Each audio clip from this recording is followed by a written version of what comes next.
टप्पा अनुदान पाठपुरावा. टप्पावाढसाठी आमदार ज्ञानेश्वर म्हात्रे सर व आमदार जयंत आसगावकर सर यांनी मुख्यमंत्री एकनाथजी शिंदे यांची भेट घेऊन शिक्षण सचिव यांना टप्पावाढ बाबत निर्णय निर्गमित करण्याचे आदेश दिले होते व आमदार ज्ञानेश्वर म्हात्रे सर व जयंत आसगावकर सर उद्या आपणास भेटतील, त्यांना संपूर्ण माहिती द्या असे सांगितले होते. त्यानुसार आज दोन्ही आमदार व कार्यकर्ते समीर सावंत सर यांना भेटले. यामध्ये पहिला विषय घेण्यात आलेला होता अनुदान टप्पावाढीसाठी वित्त विभागाकडून माहिती शिक्षण विभागाला देण्यास बंधनकारक केल्याने 2 दिवसात माहिती शिक्षण विभागाकडे येईल. त्यानंतर फाईल अर्थ विभागाकडे जाईल. अर्थ विभाग सदरची फाईल मंत्रिमंडळाच्या बैठकीसमोर ठेवण्यात या सर्व कामकाजाकरिता किमान 15 दिवस लागतील. मंत्रिमंडळाच्या बैठकीत झालेला निर्णय म्हणजेच शासन निर्णय कुणीच रद्द करू शकणार नाही अशी माहिती समीर सावंत सर यांनी दिली. दुसरा, अनेक शाळांमध्ये शिक्षकांची पदे रिक्त आहेत, त्यामुळे विद्यार्थ्यांचे शैक्षणिक नुकसान होत आहे. त्या जागी अतिरिक्त शिक्षक तात्काळ मिळावेत. टप्प्यावर असलेले शिक्षक अतिरिक्त झाले असतील त्यांचे सुद्धा समायोजन करावे. तिसरा, टप्पा अनुदानाचे आदेश वाटप करताना शिक्षणाधिकाऱ्यांनी संच मान्यतेमध्ये तसेच 2 फेब्रुवारी 2022च्या शासन निर्णय आदेशानुसार मंजूर शिक्षकांची संख्या नमूद करून आदेश देणे गरजेचे होते.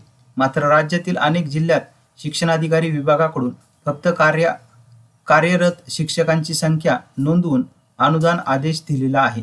त्यामुळे रिक्त असलेल्या जागी शिक्षकांची पवित्र पोर्टल मार्फत नेमणूक करताना किंवा अतिरिक्त शिक्षक घेत असताना भविष्यात समस्या निर्माण होऊ शकते. असे आदेश तात्काळ दुरुस्त करण्यासाठी आयुक्त स्तरावरून शिक्षण अधिकारी यांना आदेश द्यावेत. तसे आदेश देतो असे समीर सावंत साहेबांनी सांगितले. तिसरा मुद्दा, शेवटच्या वर्गाची पटसंख्या आता निर्णय घेताना 2023-24 अशीच घ्यावी व अनुदान द्यावे अशी मागणी आमदार महोदय यांनी केली. यानुसारच पटसंख्या धरली जाईल असे समीर सावंत साहेबांनी सांगितले.